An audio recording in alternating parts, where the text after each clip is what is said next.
میرا بنیادی طور پہ وزڈم یا ویژن یہ تھا اس طرح کے کورس کے بارے میں کہ میں نے خود کیونکہ زندگی میں 8 کام کاروبار کیے ہیں مختلف انداز سے. ہمارے اس معاشرے میں کہیں کام اور کاروبار کو اچھا نہیں سمجھا جاتا, نوکری کو اچھا سمجھا جاتا ہے.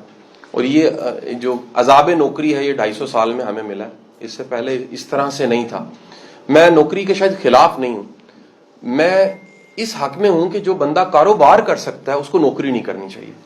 اور اللہ نے ہم میں ایک بڑی جو تعداد ہے لوگوں کی, اس میں پوٹینشل رکھا ہوتا ہے کام اپنا کرنے کا. بڑی دفعہ ایسے ہوا ہے کہ میں انٹرویو لے رہا ہوں, مجھے شرم آئی کہ جس کا میں انٹرویو لے رہا ہوں اس کی قابلیت مجھ سے 10 گنا زیادہ ہے, لیکن اس کی جرت مجھ سے 100 گنا کم ہے. اور جب وہ کم ہے تو وہ کسی سیٹ کا کے پاس ملازم ہے, جاب کر رہا ہے, اس نے نصیب بیچا ہوا ہے اپنا. ہم کہیں نہ کہیں اس کورس کے ذریعے انکریج کرنا چاہتے ہیں انٹرپرینوریل کاموں کو. پاکستان میں اتنی نوکریوں کی ضرورت نہیں ہے جتنی نوکری پرووائڈ کرنے والوں کی ضرورت ہے, اداروں کی ضرورت ہے. جتنا بزنس انٹرپرینوریل ماڈلز بنیں گے اتنا زیادہ کام بڑھے گا, اتنا زیادہ ملٹیپلائی کرے گا, اتنا زیادہ ملک ترقی کرے گا. کہیں ہم انکریج کرنا چاہتے ہیں کہ آپ اپنے کام کو, کاروبار کو خود کریں. آپ میں سے یقیناً کچھ لوگ پہلے کاروبار بھی کر رہے ہوں گے, یہ ہو نہیں سکتا. میں نے ایک کورس لانچ کیا اور اس میں ہم چاہتے بھی یہ تھے, ہمارا مین ٹارگٹ یہ تھا کہ جو کر رہے ہیں وہ ہم سے سیکھیں کچھ چیزیں. ایسا ممکن ہے کسی کا کاروبار اچھا چل رہا ہو لیکن اسے اندازہ نہ ہو کہ ایک غلطی ایسی ہے جو کہیں وہ کر رہا ہے اور اس غلطی کی وجہ سے اس کو بہت سا خمیازہ بھگتنا پڑ رہا ہے. میں مثال دوں گا, امام بخاری کے حوالے سے ایک روایت ہے کہ آپ کشتی میں بیٹھے تھے اور آپ کے پاس اشرفی جو ہوتی ہے سونے کی یا چاندی کی, 100 اشرفیاں تھیں غالباً, پاس تھیلی تھی. 7 والی سواری کو پتہ لگ گیا تو وہ شرارتی انسان تھا, تھوڑی دیر کے بعد اس نے ایک شور مچا دیا کہ جی میری 100 اشرفیوں کی تھیلی چوری ہو گئی. اور اسی بحری جہاز میں, کشتی میں سب کی تلاشی لی گئی. جب امام بخاری کی تلاشی لی گئی تو کچھ نہیں ملا. وہ بڑا حیران ہوا, جس نے الزام لگایا تھا کہ جی چوری ہوئی ہے, جھوٹ بولا تھا. جب سب اتر رہے تھے اس کشتی سے تو اس نے امام بخاری کو کہا تو آپ کے پاس تو تھی, وہ نکلی کیوں نہیں؟ تو آپ مسکرائے, آپ نے کہا میں نے اسی وقت وہ سمندر یا دریا میں پھینک دی تھی. کیوں؟ میں اپنی کریڈیبلٹی خراب نہیں کر سکتا تھا, میں یہ برداشت نہیں کر سکتا تھا کہ لوگ یہ گمان رکھیں میں چور ہوں یا میں جھوٹا ہوں یا میں نے چوری کی ہے.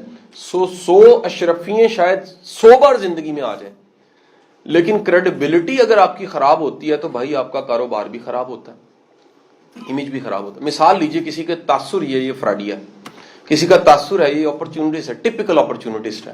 کسی کا تاثر یہ ہے کہ اس کے اپنی ورتھ نہیں ہے, یہ عموماً کسی کی ورتھ کو یوز کرتا ہے. سر میں کہتا ہوں دھو کے تھک جائے وہ صرف ایکسل سے, اور سر اچھا کوئی ڈٹرجنٹ کون سا ہے, ایریل انہوں نے بتایا, اس سے سر وہ اپنا تاثر ٹھیک نہیں کر سکتا. آپ دنیا میں بڑے لوگ دیکھیں گے وہ قابل ہیں, برین ہے, سب کچھ ہے, کریڈیبلٹی کوئی نہیں ہے.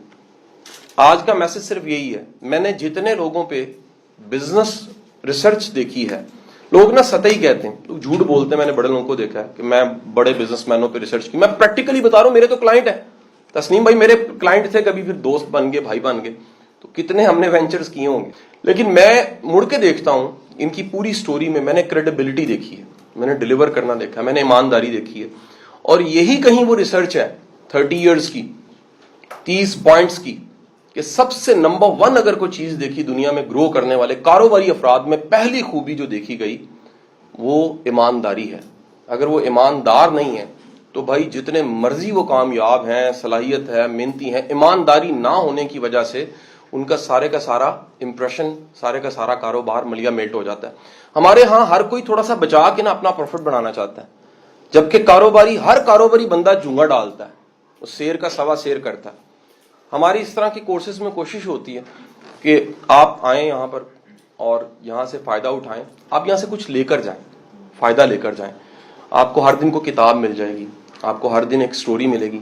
یہ سب کے سب جو آپ کے ساتھ انٹریکٹ کر رہے ہیں, جواد حفیظ اور میرے علاوہ سب کے سب پیور بزنس مین, ان کا ایکسپرٹیز بزنس کی ہیں. انہوں نے زندگی زیرو سے شروع کی ہے, پورے کی پوری ایک امپائر کھڑی کی اپنی فیلڈ میں. تو میں چاہوں گا کہ اس سارے وزڈم سے آپ انجوائے کریں. چھوٹی سی ٹپ دے کے ختم کروں گا اپنی بات کو. اگر کلاس میں بیٹھیں, سنیں تو سنیں, بولنے کی تیاری نہ کریں. یہ میرے ساتھ اکثر ایسا ہوتا ہے، بندہ ہے جو سن اس لیے رہا کہ اس نے انٹرپٹ کرنا اور اس کی وضاحت اقبال نے یہ کہا ہے، اس نے کہنا ہوتا ہے.